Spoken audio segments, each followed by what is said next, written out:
देखो, जिन व्यंजनों का जन्म दो अलग अलग व्यंजनों से होता है वो क्या कहलाएंगे? संयुक्त व्यंजन। और देखो, और जिसमें पहला व्यंजन आधा और दूसरा व्यंजन क्या होगा? पूरा होता है, उसे क्या बोलोगे? संयुक्त व्यंजन। देखो, जिन व्यंजनों का जन्म दो अलग अलग व्यंजनों से होता है और जिसमें पहला आधा और दूसरा व्यंजन क्या होता है? पूरा होता है। उदाहरण के लिए आपके पास है स्यो, इसमें देखो क आधा होगा और सौ क्या होगा? पूरा होगा। उसके बाद दूसरा आ जाता है त्र, इसमें तो आधा होगा और रो क्या होगा? पूरा। चौथा आ जाता है ज्ञान, इसमें होता है जो आधा और या पूरा। समझ गए? उसके बाद आपका आता है श्रो, इसमें सौ होता है आधा और रो होता है इसमें पूरा। और हलंत जिसमें लग जाता है उसका सीधी वो वर्णन क्या बन जाता है? वो व्यंजन आधा बन जाता है। समझ गए? आया समझ में? जिसमें पहला व्यंजन क्या होता है? आधा होता है और दूसरा व्यंजन क्या होता है? पूरा होता है। देखो, आधा है, पूरा है, आधा है, पूरा है, आधा है, पूरा है। और दो अलग अलग व्यंजनों से होगा। ये अलग व्यंजन है, वो अलग व्यंजन है, उसी को क्या बोलोगे? संयुक्त या मिश्रित व्यंजन बोलोगे। समझ गए? आया समझ में? देखो, अभी दिखा देते क्या चीज ना, अभी दिखा देंगे। मतलब उसको उच्छेद की तरह ही है कि वो कोई ज्यादा कुछ नहीं है। अब देखो, इस शब्द को समझो, आप इसकी परिभाषा बाद में देखोगे, पहले इस चीज को देखो कि ये व्यंजन होते क्या है। ये जो व्यंजन होते हैं, ये होता है अढ़, ये होता है अढ़, अढ़, अढ़ और अढ़ होता है। क्या होता है? अढ़ और अढ़ होता है। इसको अगर हम ऐसे लिखना चाहे, हम ऐसे लिख सकते हैं इसको, अढ़ और अढ़। क्या लिख सकते हैं? अढ़ और अढ़। क्या पढ़ते हैं इसको? बताओ, क्या पढ़ोगे इसको? आपको पढ़ना आता था या नहीं आता था मैं नहीं जानता, मगर इसको अढ़ और अंध बोलते हैं। अढ़ और अंध क्या बोला जाता है? इसको अंध और अंध बोला जाता है। ठीक हो गया? उसके बाद इसको उत्क्षिप्त क्यों बोला गया? देखो, अगर मैं इसका संधि विच्छेद करता हूं, क्या बनेगा? उत्धन क्षिप्त। क्या बनेगा? उत्धन क्षिप्त। अब उत का मतलब होता है उठना या ऊपर। क्या होता है? उठना या ऊपर। क्या होता है इसका अर्थ? उठना या ऊपर। उत का अर्थ क्या हुआ?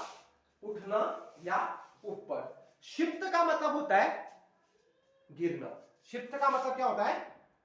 गिरना। मतलब अब ध्यान से देखो, उत्क्षिप्त का अर्थ हो गया जब कोई वर्ण ऊपर उठकर तुरंत नीचे गिर जाता है, उसको क्या बोलोगे? क्षिप्त बोलोगे। जो वर्ण क्या होता है? तुरंत तो ऊपर उठकर नीचे आ जाता है, वो क्या हुआ? उत्क्षिप्त व्यंजन हो गया। देखो, इसका उच्चारण क्या होता है? ये आपका मुख है, मान लो ये मुख है आपका, यहां से आपका आया, ये तुरंत ऊपर जाएगा, तुरंत क्या आ जाएगा? नीचे आ जाएगा। ये क्या कहलाएगा? उत्क्षिप्त व्यंजन।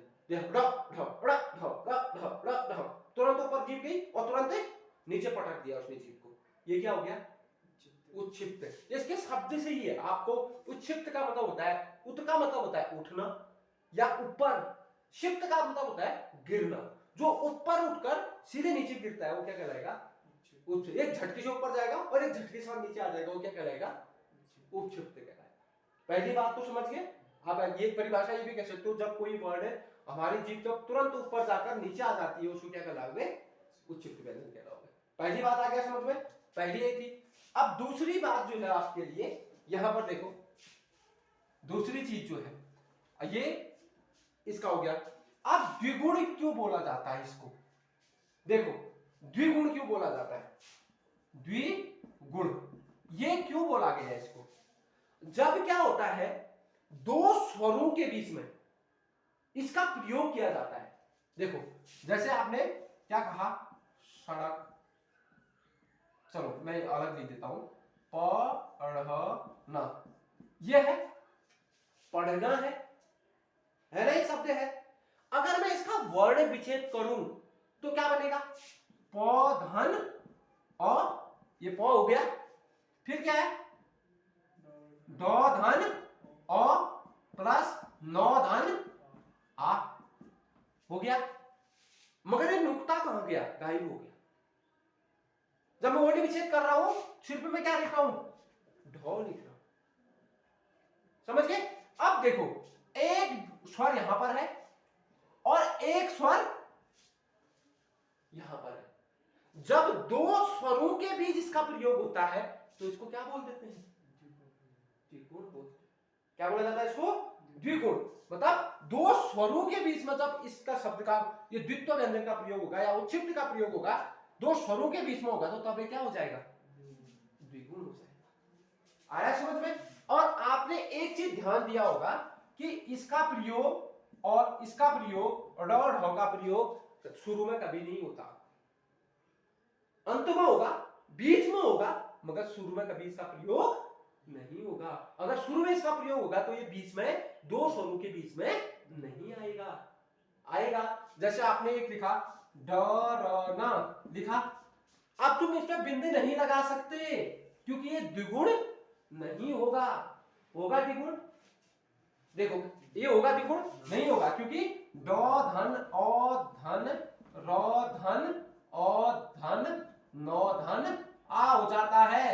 अब यहां पर देखो डॉ के आगे क्या कोई स्वर है, नहीं है ना, तो इसको द्विगुण नहीं बोलेंगे। समझ गए, आया समझ में। अब ये चीज आगे समझ में अच्छी तरह कि अब कभी आपको शुद्ध और शुद्ध में अगर लिखना पड़े इस शब्द को, इसका प्रयोग शुरू में कभी नहीं करोगे। कहां करोगे, बीच में और लास्ट में करोगे। मान लो यही शब्द है, मैं लिखता हूं पढ़, एक शब्द लिख देता हूं पढ़, मैंने लिखा पढ़। अब ये बीच में आया नहीं आया बताओ, इसके बीच में दो स्वर आए नहीं आए। देखो प लिखा मैंने, प्लस अ लिखा, प्लस ड लिखा, प्लस अ लिख दिया। अब बताओ एक स्वर ये है और एक स्वर ये है तो ये बीच में अगर आ जाता है तो कभी भी अगर ड अगर बीच में, ढ अगर बीच में आता है तो उसके नीचे बिंदु लगा देना। दो स्वरों के बीच में जब ढ आ जाएगा तो उसके नीचे क्या लगा देना आप लोग, बिंदु। शुद्ध और शुद्ध लिखने में भी ये काम करेगा, ठीक है। तो ये ढ और ढ होता है, ठीक है, समझ गए। अब ये क्या है, द्विगुण है, क्योंकि दो स्वरों का इसके पहले भी स्वर आ रहा है और बाद में भी स्वर, और स्वरों के बीच में ये आ रहा है, तो क्या हो गया, ये द्विगुण हो गया। समझ गए, आया समझ में, द्विगुण को कहते हैं।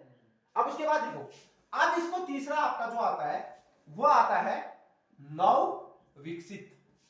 नव विकसित क्यों बोलते हैं इसको, नव विकसित क्यों कहा जाता है इसको, ध्यान से सुनना। ये स्वर जो है ये संस्कृत भाषा में नहीं था, इस स्वर का जो प्रयोग हुआ है वो संस्कृत भाषा में नहीं होगा। संस्कृत शब्दों में या तत्सम शब्दों में इसका प्रयोग नहीं होगा। आपने कभी नहीं देखा होगा इसका प्रयोग तत्सम शब्दों में। तत्सम संस्कृत के शब्द होते हैं ना, संस्कृत भाषा में इसका प्रयोग नहीं होता था। किसका, उच्छिष्ट व्यंजन, द्विगुण व्यंजनों का। ये अभी विकसित हुए हैं, इनका विकास हिंदी में हुआ है। कहां हुआ है, हिंदी में, इसलिए क्या बोल दिया इसको, नौ में से नया, जो विकसित में से जो विकास, जिनका नया विकास हुआ है वो क्या कहलाएंगे। अब आपसे कभी प्रश्न पूछ दिया कि नौ विकसित व्यंजन कौन से हैं, तो आप क्या बोलोगे, ड और ड। समझ गए, ऐसे ही प्रश्न पूछा जाता है परीक्षा में। उसके बाद आता है ये तांडन जात। क्यों बोला जाता है इसको, क्या बोला जाता है, तांडन जात। देखो इसलिए बोला जाता है, आप किसको डांटने में या फटकार मारने में इसका प्रयोग करते हो। जहां फटकार वाले शब्द आते हैं या डांटने वाले शब्द आते हैं वहां इनका प्रयोग होता है, इसलिए इसको क्या बोलते हैं, तांडन जात स्वर भी, व्यंजन भी बोलते हैं। क्या बोलते हैं, तांडन जात व्यंजन भी, इसलिए इसको बोला जाता है। समझ गए, तांडन जात का मतलब होता है डांटना या फटकार मारना। समझ गए, जहां इन इन इन जो व्यंजनों का प्रयोग होता है उन शब्दों में किया जाता है जो डांटने या फटकार मारने के लिए होता है, तो इसलिए क्या कहते हैं इनको, तांडन जात शब्द। समझ गए, आज समझ गए। देखो अब मैं तुमसे ये शब्द पढ़ता हूं, पढ़ मतलब क्या होता है? खाली पढ़ना। मैं कहता हूं पढ़ना, मैं डांट रहा हूं तो पढ़ना, ऐसे मतलब मैं डांट रहा हूं, लिखना, डांट रहा हूं, तो इन शब्दों में इनका क्या किया जाता है? प्रयोग किया जाता है। जाना, आना, खाना, डांटने के लिए प्रयोग कर रहा हूं ना, तो इस ऐसे शब्दों के लिए भी इसलिए इसको क्या बना जाता है? काउंटर जात। जो शब्द डांटने या फटकार मारने के लिए या गुस्से में जो प्रयोग किए जाते हैं उनको क्या बोलोगे? उनमें भी इनका प्रयोग होता है, इसलिए इनको क्या बोला जाता है? टाउंडल। देखो अब आपका क्या उच्छिप्त का मतलब ऊपर उठकर जो तुरंत नीचे आ जाते हैं वो क्या कहलाएंगे? उच्छिप्त। और द्विगुण मतलब दो स्वरों के बीच मतलब इसका प्रयोग होता है तो क्या कहलाएगा? ये द्विगुण इसलिए कहा जाता है। नवविकसित मतलब जिनका विकास हिंदी में ही हुआ है, संस्कृत में पहले नहीं था, ये हिंदी में इनका विकास हुआ है, क्या आ गया? नवविकसित। और तांडव जात मतलब जिन शब्द इनका प्रयोग डांट या फटकार मारने वाले शब्दों में ज्यादा किया जाता है, इसलिए क्या होता है? ये समझिए सब। चलो चलो, जिन व्यंजनों का उच्चारण जीव, देखो जिन व्यंजनों का उच्चारण जीव, जिन व्यंजनों के उच्चारण में होगा, के उच्चारण में जीव तुरंत ऊपर जाकर तुरंत नीचे आती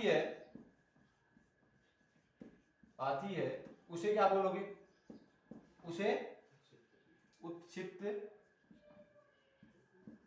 व्यंजन कहते हैं। क्या बोलते हैं? उत्क्षिप्त व्यंजन। जैसे ये कौन कौन से हैं? दो है। कितने हैं? दो है। एक है अड्ड, एक क्या है? अड्ढ। एक क्या है? अड्ढ, एक कौन है? अड्ढ। समझ गए? ये दो व्यंजन है।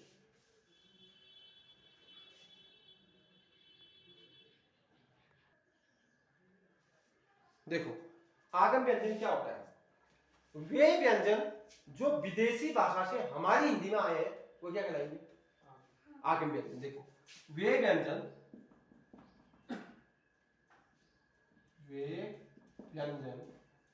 जो विदेशी भाषा से हमारी हिंदी में आए हैं, हमारी हिंदी में आए हैं, उन्हें क्या बोलोगे? आगम व्यंजन बोलोगे। आगम व्यंजन कहते हैं। अब ये होते कौन से हैं? क के नीचे नुक्ता लगा दिया, फिर ख के नीचे नुक्ता, गौ के नीचे नुक्ता, जौ के नीचे नुक्ता, फिर फ के नीचे नुक्ता। ये हो गए आगम व्यंजन। जो व्यंजन विदेशी भाषा से, ये कहां से आए? अरबी और फारसी भाषा से हमारे हिंदी में आए हैं। जो व्यंजन हमारे भाषा में कहां से आए? विदेश से आए हैं, विदेशी लैंग्वेज से हमारी भाषा में आ गए हैं, वो क्या कहलाएंगे? नुक्ता। या जो हिंदी के भाषाओं में क्या किया जाता है? हिंदी भाषा के व्यंजनों में नुक्ता जिन पे लग जाता है वो क्या कहलाते हैं? आगम व्यंजन कहलाते हैं। आप ये भी कह सकते हो जिन हिंदी व्यंजनों के साथ क्या लग जाता है? नुक्ता लग जाता है। नुक्ता मतलब ये जो लगा हुआ है ये क्या है? नुक्ता। क्या है? नुक्ता लगा हुआ है। ये जो नीचे क के नीचे बिंदु लगा रखा है, मैंने ख के नीचे बिंदु लगा रखा है, गौ के नीचे बिंदु लगा रखा है, जौ के नीचे बिंदु लगा रखा है, ख के नीचे भी बिंदु लगा रखा है, ये क्या कहलाएगा? नुक्ता कहलाएगा। और ये नुक्ता का जो सबसे पहले प्रयोग किया था भारतीय भाषाओं में, हिंदी में, वो किसने किया था? नीचे लिख लो। नुक्ता का प्रयोग,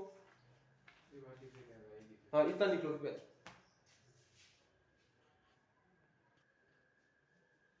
आगम व्यंजनों का उच्चारण गले के अंदर से होता है। कहां से होता है? गले के अंदर से। ये नोट है आपके लिए। जो आगम व्यंजनों का जो उच्चारण होगा वो कहां से होगा? गले के अंदर से। जैसे फ बोलते हो तो इसको बोलने के लिए क्या पढ़ोगे, फ। अगर इसको जौ बोलोगे तो इसको क्या होगा, जौ। ऐसे प्रयोग होगा। इसको गौ बोलते हैं ना, और गौ। इसको ख बोलते हैं, इसको ख। और इसको गौ बोलते हैं तो गौ। गले के अंदर से इनका क्या होगा, उच्चारण होगा। ठीक है, ये उच्चारण स्थान भी आपको पता होना चाहिए। आगम व्यंजनों का प्रयोग, आगम व्यंजनों का प्रयोग हिंदी में राजा शिव प्रसाद सितारे हिंद ने किया था। राजा शिव प्रसाद सितारे हिंद ने किया था। किसने किया था, सितारे हिंद ने किया था। एक राइटर थे, इन्होंने ही क्या किया था, राजा शिव प्रसाद सितारे हिंद ने क्या किया था, जो आगम व्यंजन है इनका प्रयोग किसमें किया था, हिंदी में सर्वप्रथम किया था। सबसे पहले इन्होंने क्या किया था, इनका प्रयोग हिंदी में किया।